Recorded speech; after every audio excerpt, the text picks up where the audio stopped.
بسا اوقات بہت سی محنتوں کا نتیجہ انسان دیکھتا ہے کہ ضائع چلا گیا. میں نے 10 سال محنت کی، حاصل کوئی نہیں نکلا. یہ ثمرات کیا ہیں؟ محنتیں، محنتوں کے ثمرات کا ضیاع. کوشش آپ نے کی، قسمت کی خوبی دیکھیے، ٹوٹی کہاں کمن، 2-4 ہاتھ جب کے لبے بام رہ گئے. Be prepared. ایک شاعر کے یہ اشعار ہیں، وہ کمیونسٹ تھا، میں نام بھی نہیں لیتا، لیکن یہ کہ یہ اسی انقلابی، چونکہ ان کا بھی ایک انقلابی نظریہ ہے، انقلابی عمل میں یہ سارے مراحل آتے ہیں. کوئی سیٹ بیک آیا، فرض کیجئے کوئی ناکامی ہو گئی، تو اپنے ساتھیوں کو دل بندھانے کے لیے یہ فصل امیدوں کی ہمدم اس بار بھی غارت جائے گی، سب محنت صبحوں شاموں کی اب کے بھی اکارت جائے گی. میرے نبی کے ثمرات کا جو لفظ یہاں آیا ہے، وَنَقْصٍ مِّنَ الْأَمْوَالِ وَالْأَنفُسِ وَالثَّمَرَاتِ، سب محنت صبحوں شاموں کی اب کے بھی اکارت جائے گی. دھرتی کے کونوں کھدروں میں پھر اپنے لہو کی کھاد بھرو، پھر مٹی سینچو اشکوں سے، پھر اگلی رت کی فکر کرو، پھر اگلی رت کی فکر کرو. جب پھر ایک بار اجڑنا ہے، ایک فصل پکی تو بھر پایا، تب تک تو یہی کچھ کرنا ہے. ایک مقصد ہے سامنے، انقلاب برپا کرنا ہے. ایک کوشش ناکام ہو جائے کوئی پرواہ نہیں، نیکسٹ. پھر تیار رہو ناکامی کے لیے. ایسا نہ ہو جو انگریزی میں کہتے ہیں hope for the best but be prepared for the worst. ایسا نہ ہو کہ دوسری مرتبہ ناکام ہو کے بددل ہو جاؤ، تمہاری ہمتیں جواب دے جائیں. نہیں، پہلے سے تیار رہو کہ دوسری مرتبہ بھی ناکامی آئے تو آئے، لیکن جب تک کہ کامیابی حاصل نہیں ہوتی ہمیں یہ کام کیے چلے جائیں. دیکھیے سیرت میں آیا کہ نہیں یہ واقعہ. بدر میں مسلمانوں کو فتح ہوئی تو احد میں زک پہنچی کہ نہیں؟ 70 صحابہ شہید ہوئے کہ نہیں؟ اگر ان کی ہمتیں جواب دے جاتی تو گاڑی کیسے چلتی آگے؟ تو فرمایا وَلَنَبْلُوَنَّكُمْ بِشَيْءٍ مِّنَ الْخَوْفِ وَالْجُوعِ وَنَقْصٍ مِّنَ الْأَمْوَالِ وَالْأَنفُسِ وَالثَّمَرَاتِ. ہم تمہیں لازم آزمائیں گے، خوف کی کیفیت سے، فقر و فاقے کی کیفیت سے، بھوک سے، جان کے نقصان سے، مال کے نقصان سے، محنتوں کے حاصل کے ضائع ہو جانے سے. وَبَشِّرِ الصَّابِرِينَ، اور اے نبی بشارت دیجئے صبر کرنے والوں کو. الَّذِينَ إِذَا أَصَابَتْهُمْ مُصِيبَةٌ، وہ کہ جب ان پر کوئی تکلیف آئے، کوئی مصیبت آئے، کوئی آزمائش آئے، قالوا انا للہ وانا الیہ راجعون، وہ یہ کہیں کہ ہم اللہ ہی کے ہیں، اللہ ہی کی طرف لوٹ جانا ہے. یہ وہی انداز ہے جو میں نے فارسی کا شعر سنایا تھا آپ کو کہ سرے تسلیم خم ہے جو مزاج یار میں آئے. وہ ہمارا مولا ہے، ہمارا آقا ہے. اگر اسے یہی منظور ہے تو ہمیں بھی یہی منظور ہے. میں نے تسلیم و رضا کی بات کی تھی نا، آپ کو کچھ شعر سنائے تھے. ایک شعر اور سنیے، اور یہ کس کا ہے؟ محمد علی جوہر کا. ایک مرتبہ جیل گئے، ان کی ایک بیٹی جوان بیمار ہوئی، فوت ہو گئی. باہر چھوڑا انگریز نے، جاؤ بھائی دفن کر دو بیٹی کو. دوسری مرتبہ جیل گئے، دوسری جوان بیٹی اسی مرض میں مبتلا ہوئی. اب یہ جیل میں ہے، خبر پہنچی کہ دوسری بیٹی کے اوپر بھی اسی مرض کا حملہ ہوا ہے. ایک نظم لکھی ہے جس کا آخری شعر یہ ہے، تیری صحت ہمیں منظور ہے لیکن اس کو نہیں منظور تو پھر ہم کو بھی منظور نہیں.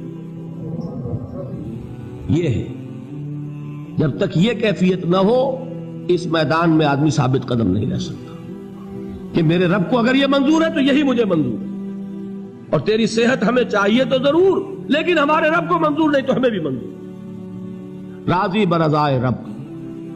وَبَشِّرِ الصَّابِرِينَ الَّذِينَ إِذَا أَصَابَتْهُمْ مُصِيبَةٌ قَالُوا إِنَّا لِلَّهِ وَإِنَّا إِلَيْهِ رَاجِعُونَ. نہ شود نصیب دشمن کے شود ہلاک تیغت، سرے دوستاں سلامت کے تو خنجر آزمائے.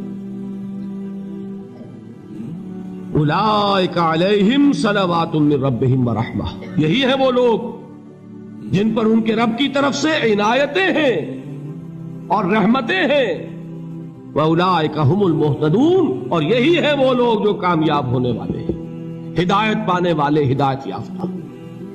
اسی سورہ بقرہ میں ذرا آگے چل کر، یہ تو ہے 20واں رکوع، 19واں رکوع، 21ویں رکوع کی پہلی آیت ہے لیس البر ان تولوا وجوہکم قبل المشرق والمغرب ولکن البر من آمن باللہ والیوم الآخر والملائکۃ والکتاب والنبیین وآتى المال على حبه ذوي القربى واليتامى والمساكين وابن السبيل والسائلين وفي الرقاب وأقام الصلاة وآتى الزكاة والموفون بعهدهم إذا عاهدوا والصابرين في البأساء والضراء وحين البأس۔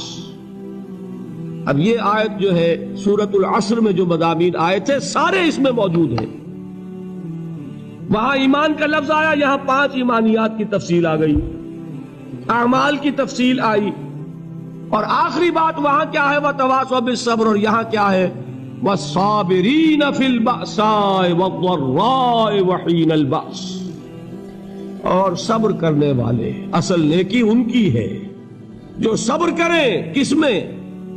جنگ کے وقت، ذرائے، بأسائے، باسا کہتے ہیں فقر اور فاقہ، واحد آئے گا باس تو اس کے معنی جنگ، اور باسا جمع میں آئے گا تو فاقہ، فقر، بھوک، اور ذرائے جسمانی تکلیف، ضرر، جسمانی تکلیفوں میں صبر کرنے والے، فقر اور فاقے میں صبر کرنے والے، اور جنگ کے وقت صبر کرنے والے، اولئک الذین صدقوا واولئک هم المتقون، یہ ہیں وہ لوگ جو صبر کرنے والے ہیں، یہ ہیں جو سچے ہیں، جو اپنے دعوے میں نیکی کے اور ایمان کے صادق ہیں، اور یہی وہ لوگ ہیں جو متقی۔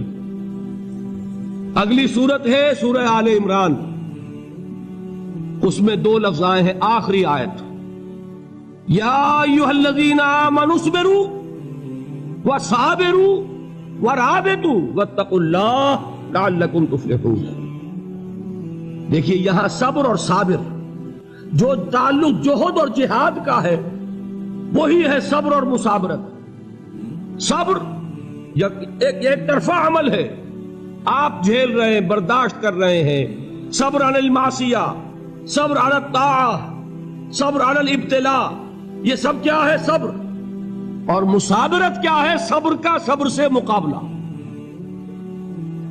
یہ سورہ آل عمران، اب وقت نہیں ہے، میں آپ کو سناتا اللہ تعالیٰ نے کیسے کیسے مسلمانوں سے کہا، مسلمانوں تمہیں زک پہنچی ہے تو انہیں بھی تو پہنچی تھی، ان کے 70 نہیں مارے گئے تھے بدر میں، ان کے حوصلے جو ہیں وہ تو پست نہیں ہوئے، وہ اگلے سال آ گئے تم پر چڑھائی کر کے، تم کیوں اتنا برا مان رہے ہو؟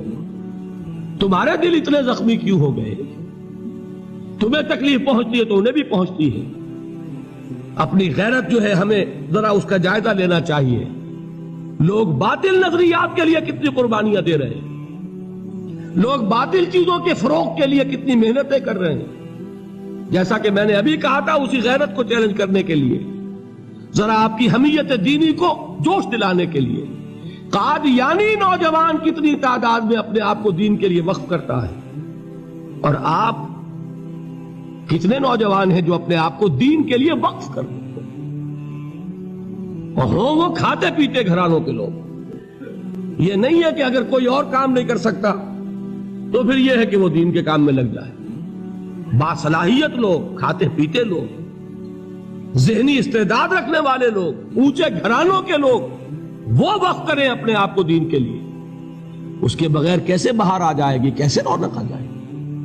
تو دنیا میں باطل نظریات والے جو ہیں، یہ بات کہی گئی ہے، مسلمانوں تم اگر توحید کے لیے لڑ رہے ہو، دیکھتے نہیں ابو جہل کو، اس نے گردن کٹوائی ہے شرک کے لیے، شرک کے لیے گردن کٹوائے، اور تم توحید کے لیے گردن کٹوانے کو تیار نہ ہو۔ اس نے گردن کٹوائی کہ نہیں کٹوائی؟ اور کس طرح کٹوائی ہے؟ جو کہ بڑا متکبر قسم کا، فرعون قسم کا شخص تھا، جب گردن کاٹنے لگے تو کہتا ہے ذرا نیچے سے کاٹنا، تاکہ جب تم نیزے کے اوپر چڑھاؤ میرے سر کو تو اونچا نظر آئے، معلوم ہو سردار کا سر۔ وہ بدبخت مرتے ہوئے بھی جو اس کی کیفیت تھی نا، اس کو ذہن میں رکھیے۔ تو یہ اس لوگوں نے قربانیاں دی، جانے دی، تو فرمایا اگر تم ان سے زیادہ قربانی نہیں دو گے، یہ نوٹ کر لیجئے اس کو، مجرد اگر حق کو غالب کرنا اللہ کے ذمے ہو تو آنے واحد میں غالب کر دے گا، تمہیں تکلیف ہی دینے کی ضرورت نہیں۔ سمجھ رہے؟ کیا اللہ کے مقابلے میں کوئی باطل کی طاقت ٹھہر سکتی ہے؟ یہ تمہارے ایمان کا امتحان ہے، یہ تمہارے خلوص کی آزمائش ہے، یہ تمہارے امتحان کا ثبوت درکار ہے کہ اللہ تعالیٰ دیکھنا چاہتا ہے تم اس کے لیے اپنی جانیں قربان کرنے کو تیار ہو کہ نہیں، تم اس کے لیے تن من دھن لگانے کو تیار ہو کہ نہیں۔ اور یہ جان لو کہ اگر کفار اور مشرکین اور ملحدین اور باطل نظریات والے وہ جو کچھ قربانیاں اپنے باطل نظریات کے لیے دے رہے ہیں ان سے زیادہ اگر تم نہیں دو گے تو حق غالب نہیں ہوگا۔